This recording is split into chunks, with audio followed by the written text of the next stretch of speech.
welcome to another Q&A. Here we go, we've got this one, Durian. This is what someone told me when I said I was going to eat a box of whole wheat pasta, a bag of grapes, a can of dates. You can get dates in a can, that's pretty cool.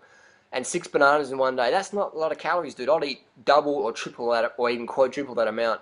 Unless the bag of pasta is like a big, 2-pounder, then you'll get enough calories. Otherwise, you're going to starve yourself and you're going to fuck up. Anyway, I'm not trying to spread my opinion here. I'm just saying that it's a good recipe for damaging the pancreas. What?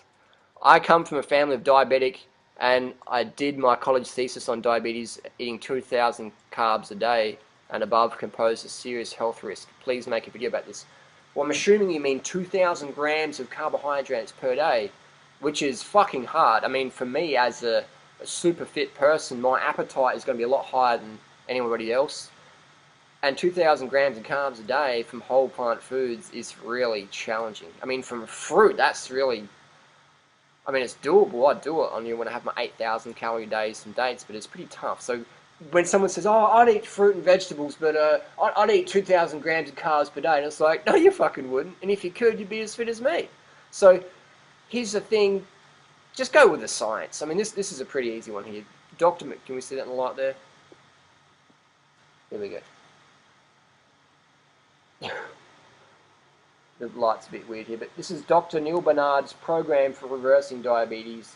And this is clinically done. This is not like some bro science. This is not bro science. It's not some paleo-primal, low-carb, fad diet, scam, bullshit, whatever. This is clinical data backed up with clinical evidence and clinical trials. I encourage people to read this book. Here's the funny thing about this question. I'm not having a go at the person who wrote it because it's a good question, but that means that his whole family is, if they've got diabetes, his whole family is eating Dr. Neil Barnard's program, because Barnard's program is based on whole wheat products, fruits, and vegetables. So this should be the book called How to Create Type 2 Diabetes.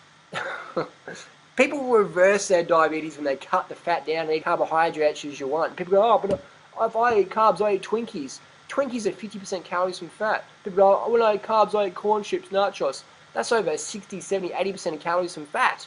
Even if you have plain corn chips, which no one eats anyway, if you have just plain corn chips, there are 50% of calories coming from fat. When we're talking low-fat foods, we're talking under 10% of total calories coming from fat. We're talking blueberries, bananas, rice, pasta, things like that. We're not talking the fatty, creamy shit people add to it. People who have strawberries add fucking ice cream to it or cream to it, and they go, oh, the strawberries make me fat. Let's pluck the strawberries out, throw them in the bush, and let's eat the ice cream. Because, oh, now I can eat your ice cream because I took all the strawberries out. It's like, people are so dumb, or they're so apathetic, or both, or they're confused, more likely confused, they're just going nuts. Pun intended. So get the carbs in. This question's answered here, this book. And read 80-10-10 from Doug Graham, that's the fruity version. So if you like starch, this is the book. If you like fruit, Doug Graham's book's the same. It works in the same, it doesn't matter. Fruit is low glycemic to moderate index. Bananas are low to moderate glycemic index. Again, that doesn't really matter too much, the GI factor. What matters is the fat levels in your blood from eating excess levels of fat. Simple as that. And I'll see you next video.